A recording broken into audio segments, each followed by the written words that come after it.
Time for a garden update. And we have some workers over there. They might be making noise.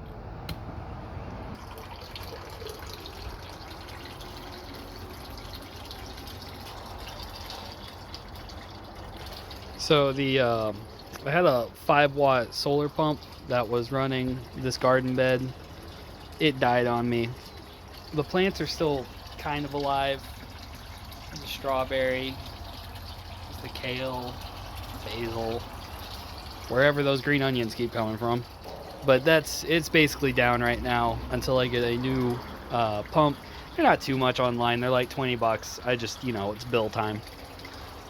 Bucket's still holding up real good.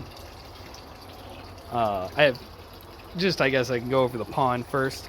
We got two 30-watt panels, and I kind of botched it because one's monocrystalline, one's polycrystalline, but they're 30 watts. It doesn't really matter. They run into my charge controller here, which I just have covered because Texas sun will obliterate this readout. Right. And that runs to two 20 amp hour batteries in parallel at 12 volt, which has DC out directly wired to that switch. I bypass the charge controller because it can only put 2 amps out, and I need to run this pump. The pump is a 30-watt pump, so I just turn it on manually during the hot part of the day. Which, speaking of hot parts of the day, it has been ridiculously hot here. You can tell that my pond is actually a little low because of the evaporation and of the amount of water that all the plants are using. It has been, there was one 98-degree day at the end of June or something, but it's basically been over 100 degrees for almost over 20 days now. I think 22 days if you exclude one 98-degree day. It's kind of ridiculous. It is. Yeah, you can tell how long the lawn. What lawn? But the good news is that solar works really well, and that's nice. That being said, we're garden is surviving. See if we can get some fish on camera. If I can see them. Get some guppies at least. And that whatever that guy is right there, he ain't no guppy. I believe the goldfish might have had babies. You see, that's one of them right there. And his colorations look an awful lot like it. I'll find those other guys. Make sure, get paranoid. I don't want them hopping out. Also, I'd like to declare a challenge. Can you tell me someone who has a better looking pothos? Because we're outside in Texas, and this, it gets hot out here. Got some fun stuff in there. Wonderful. I'll just leave it. Let me know. I would like to know if anybody else has a pothos that is more resilient looking than this one. I did not think pothos could survive in the heat of Texas. I was wrong. We have the brand new edition.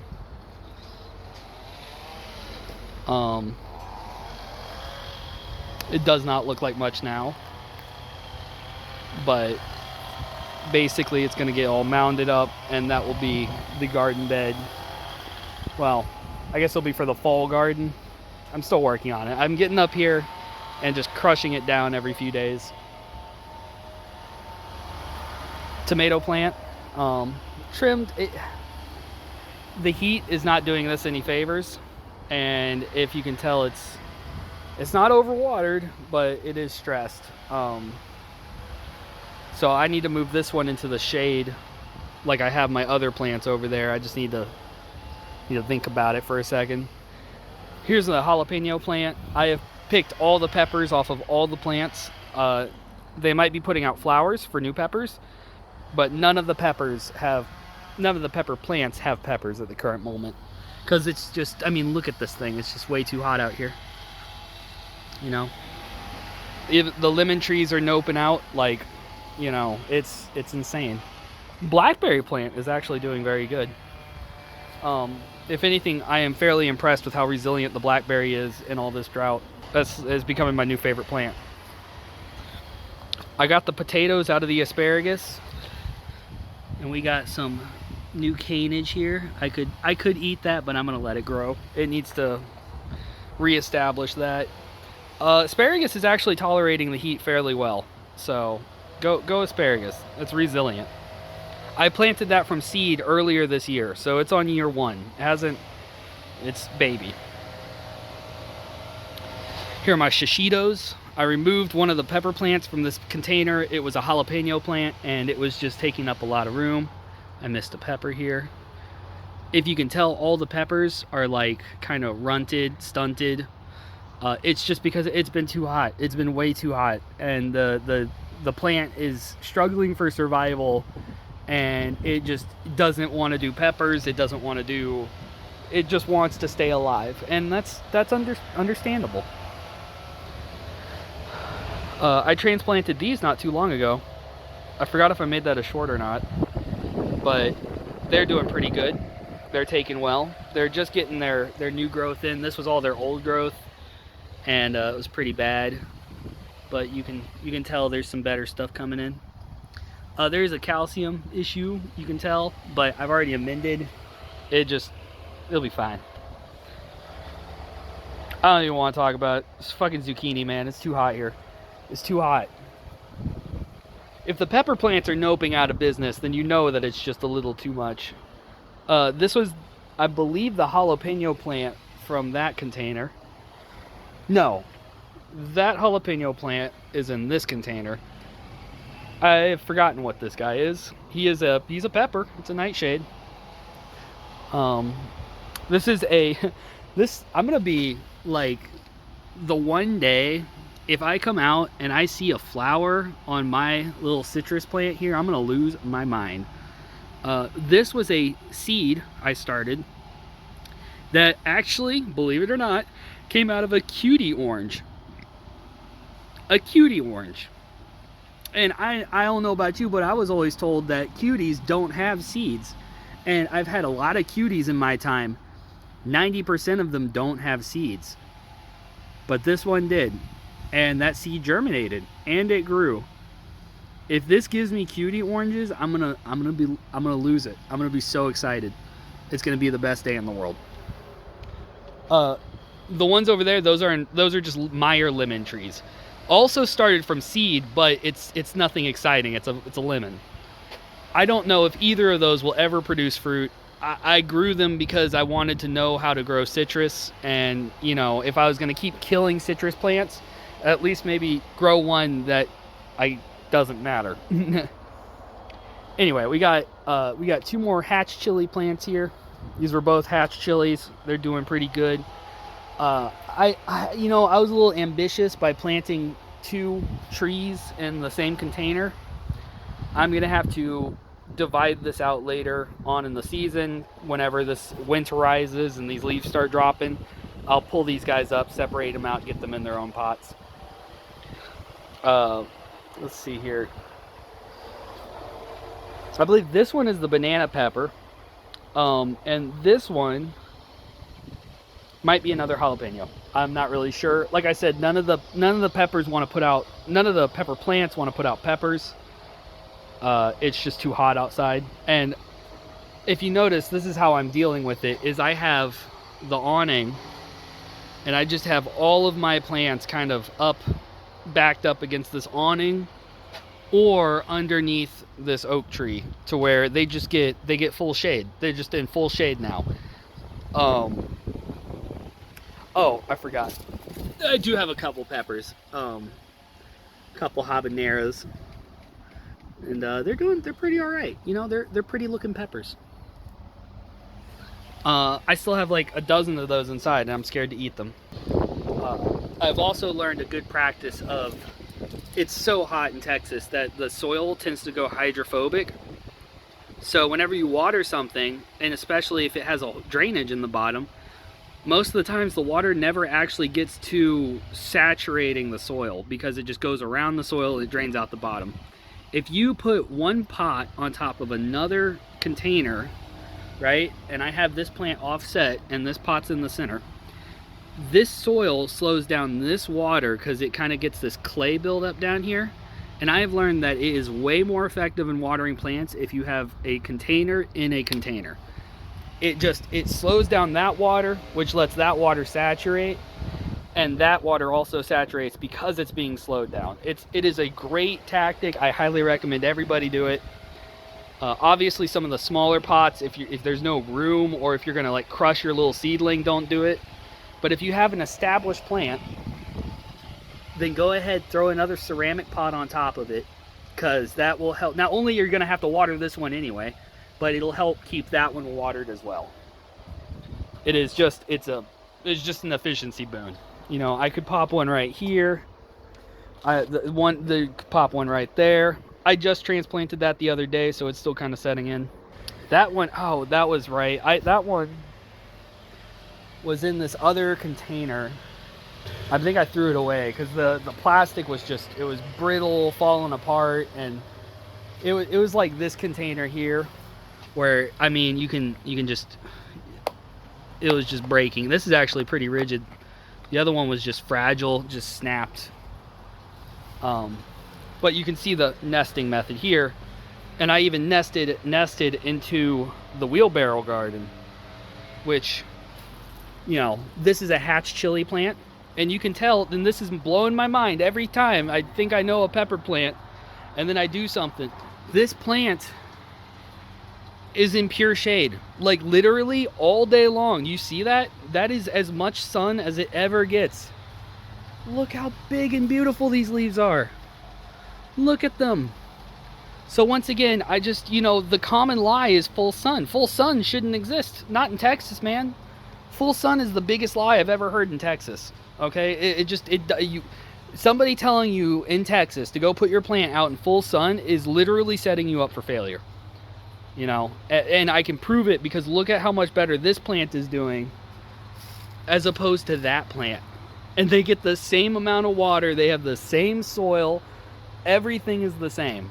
You know, this bed is made from leaves with potted mix underneath it and more leaves. And then topsoil. I went over it in my previous video about how I prepare soil. You know, it's the same soil as these guys. You know, and it just slowly breaks down over time. You know, there's really nothing fancy here. There's really not even that much nutritional value in this soil, which is why I am dependent on fish water to actually feed my plants. If I were to use more topsoil, I could get away with using more topsoil, you know, but I like the fish water method, plus the leaf mold works out good. And there's some topsoil anyway. There's one sleeper plant. It's the plant I'm most excited about.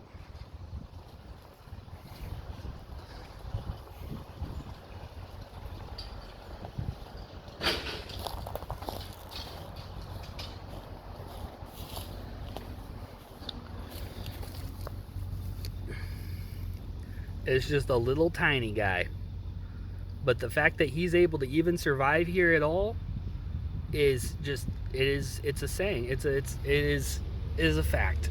So he is still, you know, he's not the best in the world, okay, but he is still alive, and he has been alive throughout this entire drought.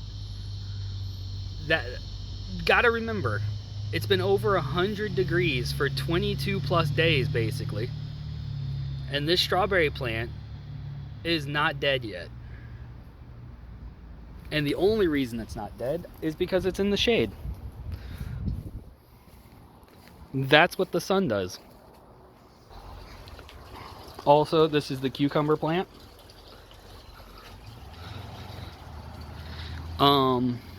Isn't setting fruit. I mean, it has a ton of flowers, and you know, it looks fairly healthy. It is growing out of pure sand. That's a thing. Like it's just sand. That's like, you know, when you go to the store and you buy the play sand to put in your sandbox. Yeah. So that plus fish water. But you know, the fact is, I think I needed another cucumber plant because I think the problem here is that it's not getting pollinated, and because it's not getting pollinated, because there's no other cucumber plant in the vicinity, because I wasn't really expecting this one to survive. It's just having issues bearing fruit. So, but you know, not the world's biggest problem.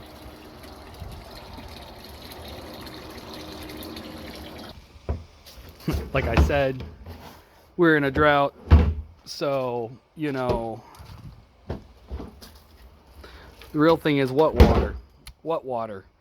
You know, it's been months. It's like literally over 30 days since it's rained.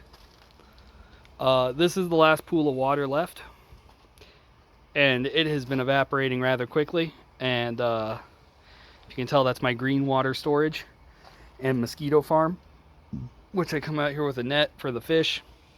Not the pond, but the ones I have inside. I have some tetras. Pothos.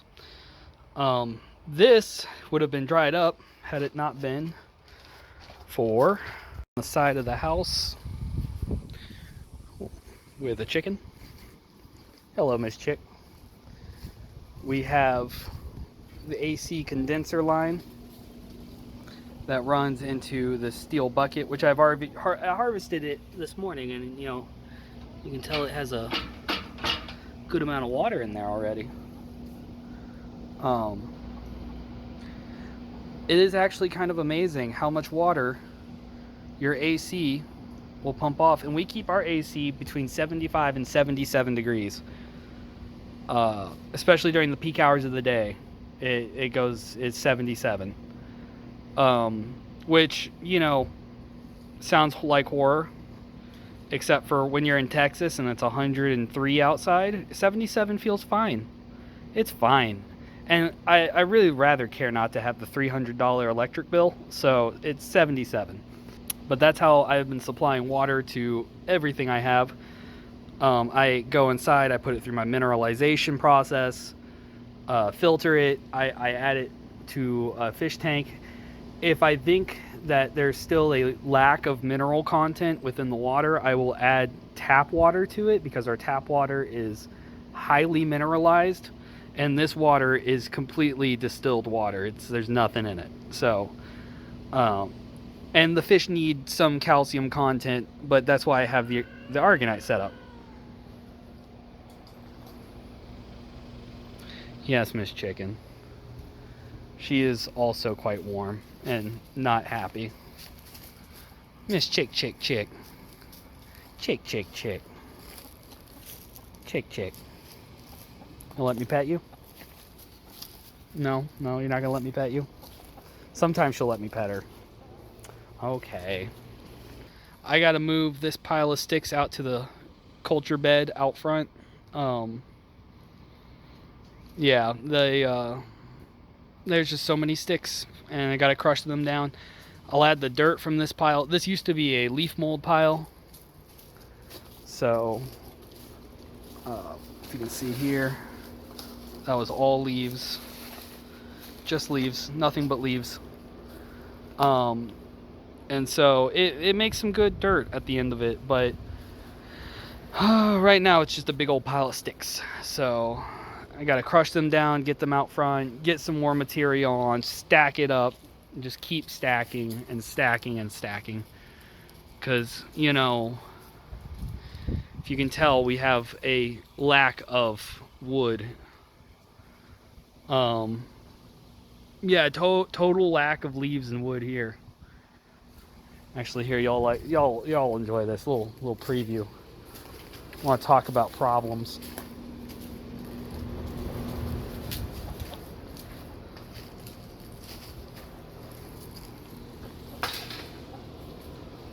Whatever. Look at this tree. This tree, you know, remember I got my little strawberry right there. This tree grows straight up that top one is power to the house.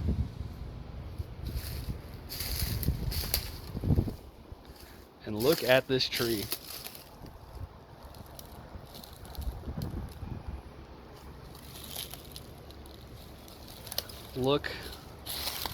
Look at this tree. I mean, it is actually, it is somewhat impressive. You got mushrooms growing on it. Just, it's still going. It's still alive. But